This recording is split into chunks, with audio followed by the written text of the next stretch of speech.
Merci de choisir Télé 50 pour vous informer. On commence avec ce souvenir du 2 août 1998. La RDC se rappelle à cette date précise l'attaque de son territoire par le Rwanda, attaque qui s'est déroulée au grand mépris de la légalité internationale. On parle de la Première Guerre mondiale africaine qui a conduit en juillet 1999 aux accords de Lusaka et la mise sur pied de la MONUC pour veiller à leur mise en application. Une année après sa prise de pouvoir, Laurent Désiré Kabila doit faire face à une rébellion menée par ses anciens de l'Alliance des forces démocratiques pour la libération du Congo. Et c'est à partir de Goma, chef-lieu du Nord Kivu. La rupture d'alliance entre le troisième président de la RDC et l'armée ougando-rwandaise a conduit à la naissance du Rassemblement congolais pour la démocratie, avec pour objectif la balkanisation et l'implosion du Congo pour la création des petits États faibles. Le 2 août 1998, la RDC est agressée. La communauté internationale fait comme si de rien n'était. Le RCD poursuivra cette guerre avec le soutien de l'Ouganda et du Rwanda dans une RDC désormais soutenue par l'Angola, le Zimbabwe, la Namibie.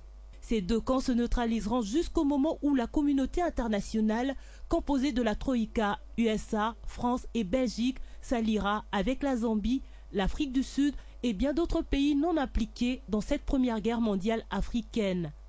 Ce qui a conduit aux accords de Lusaka, conclus en juillet 1999. De ces accords, la MONUC a été mise sur pied pour veiller à leur mise en application. Entre-temps, la RDC a été privée de l'eau et de l'électricité. Pendant cette période, la RDC a résisté à l'invasion, boutant dehors les troupes rwandaises et ougandaises. Aujourd'hui encore, 16 ans se sont écoulés et les Congolais se souviennent de cette histoire. Je vous l'annonçais au sommaire de ce journal, le torchon brûle à l'opposition républicaine.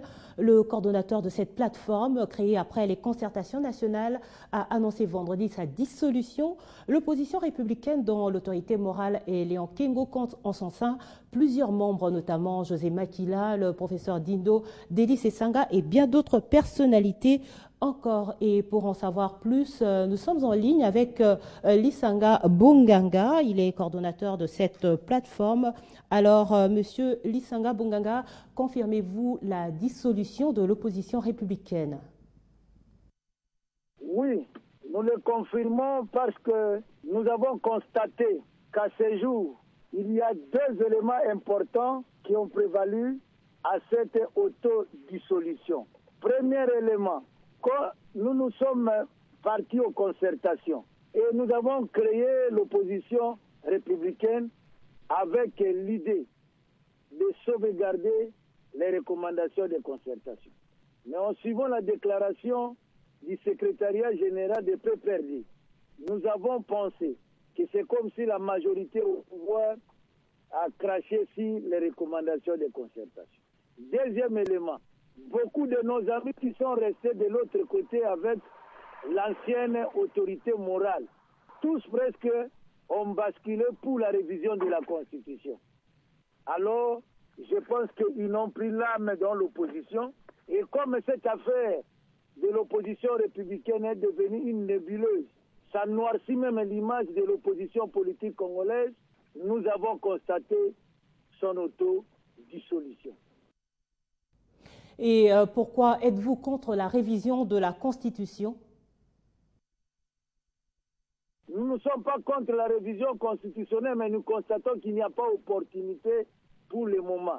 Parce que, premier élément, nous nous retrouvons devant un Parlement hybride, c'est-à-dire les sénateurs font mandat, et ces sénateurs, ce sont eux qui, la fois passée, avaient encore révisité la Constitution, les mêmes sénateurs.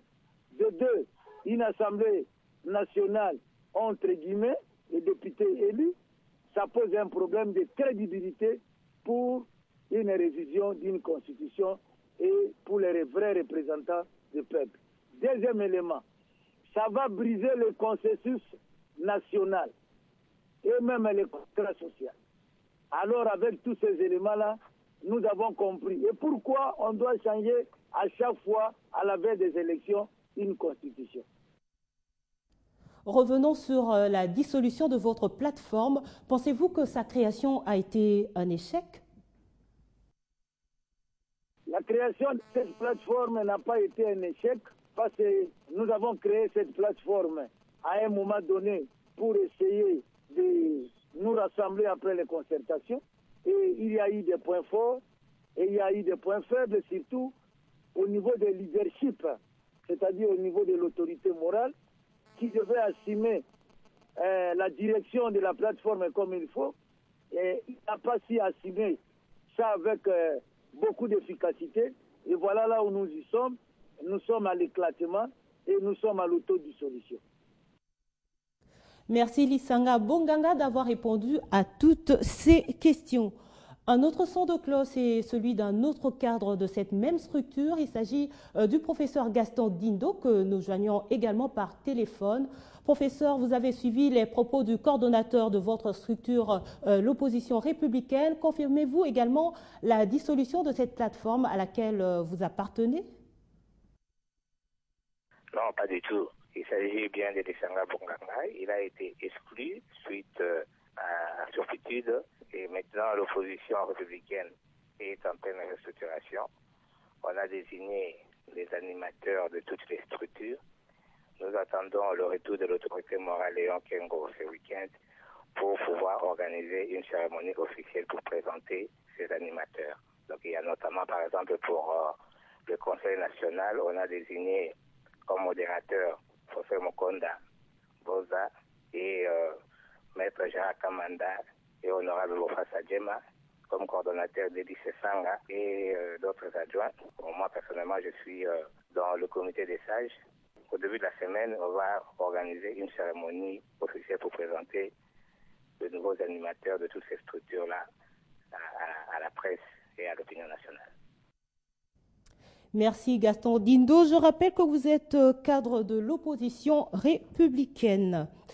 En santé, dans le cadre de la célébration mondiale de la semaine de l'allaitement maternel qui est organisée chaque année du 1er au 7 août. À cette occasion, le ministre de la Santé publique, Félix Kabange-Numbi, a adressé un message officiel vendredi. Dans son allocution, il a affirmé que la pratique de l'allaitement maternel exclusif a réduit de 13% le taux de mortalité infantile en 12 ans en RDC. En République démocratique du Congo, selon les derniers résultats d'enquête démographique effectués au mois de juin dernier, le taux de mortalité infantile est passé de 213 en 2001 à 104 décès pour 1000 naissances en 2013. Parmi les éléments ayant contribué à cet acquis, il y a l'augmentation significative de la pratique de l'allaitement maternel exclusif qui est passé de 24% en 2001 à 48% en 2013. Pour le ministre de la Santé publique, l'allaitement maternel doit non seulement être exclusif jusqu'à 6 mois, mais il doit ensuite être prolongé jusqu'à 2 ans. Félix Kabange-Numbi insiste aussi pour que le personnel de santé puisse initier et aider les mères à l'allaitement maternel dans les heures qui suivent l'accouchement. Selon l'Organisation mondiale de la santé, l'allaitement maternel est le meilleur moyen d'apporter aux nouveau-nés les nutriments dont ils ont besoin et réduisent ainsi la mortalité infantile. Tout à fait autre chose. Pour avoir, au bout de 30 ans, servi la République, Jacques Mwalaba a été officiellement promu au titre de professeur émérite à l'université de Lubumbashi. Le chef du gouvernement, Matata Ponyo, a été convié à cette grande cérémonie organisée à l'Unilou en tant qu'ancien étudiant de ce premier doyen de la faculté de l'économie de l'université de Lubumbashi. Université de Lubumbashi. Ils sont tous là, en toge les collègues de Jacques Mwalaba, premier doyen de la faculté de l'économie de Lubumbashi. D'autres se sont ajoutés sur la liste, de l'ancienne comme de la nouvelle génération. Ils sont venus assister à cette cérémonie qui fait de l'un de leurs professeurs émérites. Et pour cette grande fête, le Premier ministre a fait le déplacement de Lubumbashi afin d'honorer de vive voix son ancien professeur. Une cérémonie pleine de nostalgie pour Matata Ponyo, qui s'est projeté lors de son exposé dans le passé, où il y a 30 ans, à la Kassapa, il fut ses premiers pas comme étudiant. Et c'est justement le professeur Mwalaba qui gouvernant ses premiers pas, et depuis tant de chemins parcourus jusqu'à atteindre la primature. Et pour immortaliser ce passage, le gouvernement de la République démocratique du Congo par son chef a posé la première pierre de la construction d'un amphithéâtre qui portera le nom de Mwalaba Kasangana Jacques. Ainsi, la nation n'oublie jamais ses fils et ces gestes les confirment. On reste dans la province du Katanga pour parler cette fois des infrastructures. Le gouvernement provincial accélère les travaux de modernité. Après le pont Lualaba qui mène vers Kolwezi, l'heure est à la modernisation du pont métallique de la cité de Kapoloé située sur la route Likasi. Nous sommes à Kapoloé, cité située à une soixantaine de kilomètres de Likasi, deuxième ville de la province cuprifère. Ici, l'entreprise chinoise Grec 8 s'attelle aux travaux de construction d'un pont moderne sur la rivière Kapoloé. Les travaux consistent à assurer la sécurité routière des usagers de ce tronçon qui, depuis plusieurs années, prennent de risques d'emprunter ce pont métallique réhabilité il y a peu par le gouvernement provincial. Ce pont métallique ne pouvant plus supporter la charge de gros transporteurs, l'autorité provinciale a fait l'appel à l'expertise chinoise vu l'importance économique que revêt la route Likasi. Et l'ouvrage est censé être opérationnel dans un bref délai. Bon, je pense que d'ici la fin du mois, on va terminer avec les ponts provisoires. Nous allons commencer. On va d'abord démolir l'ancien pont parce que ça se trouve dans un mauvais état et les faire sortir tous les éléments.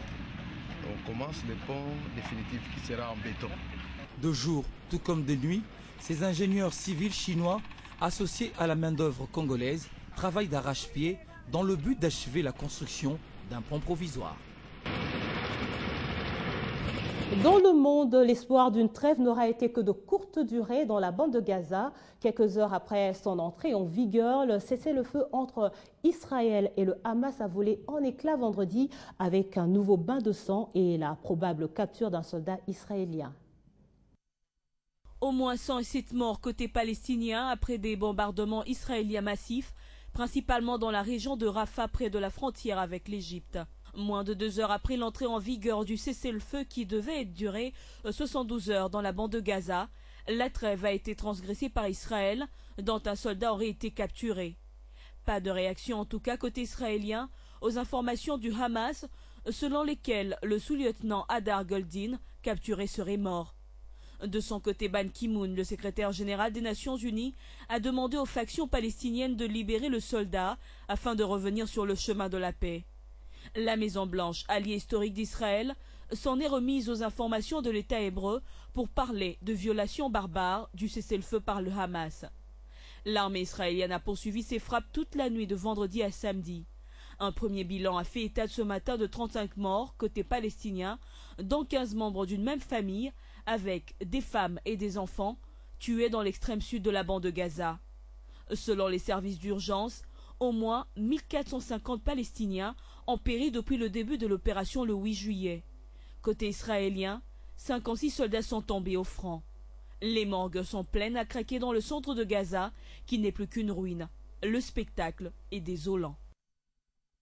Et en sport, préparatif du championnat de l'entente provinciale de football de Kinshasa, le football club Renaissance du Congo, c'est désormais la branche dissidente du Daring Club Motema Pembe qui affronte en amical l'équipe soudanaise d'Al Hilal d'Omdurman qui, depuis sa défaite subie devant l'SV Club, affûte déjà ses armes en prévision de la 5e journée de la Ligue des champions de la CAF contre le tout-puissant Mazembe prévu ce dimanche au stade Tata Raphaël.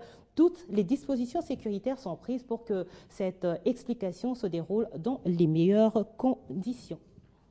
Et justement, pour en parler, nous sommes en ligne avec le secrétaire général du FC Renaissance du Congo, Lambert Banza. Bienvenue. Votre équipe se prépare à affronter le championnat de l'EPFKIN la saison prochaine. L'on apprend que vous jouez ce dimanche face au Soudanais d'Al Hilal. Le confirmez-vous?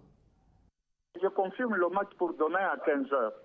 D'ailleurs, pour preuve, nous sommes en réunion d'organisation avec les responsables de l'équipe et le gérant du stade Qatar Raphaël. Et que ça ne peut plus encore faire l'objet de polémiques entre nous deux, mais nous devons plutôt nous approcher parce que ce qui nous divisait a cessé d'exister. La Renaissance du Congo est une dissidence du DCMP. Quelles sont alors les mesures de sécurité prises pour que ce match ne connaisse pas de dérapage? Toutes les dispositions sont prises dans la mesure où nous avons saisi tous les organes à requis. Entendez la police, le gouverneur de la ville qui gère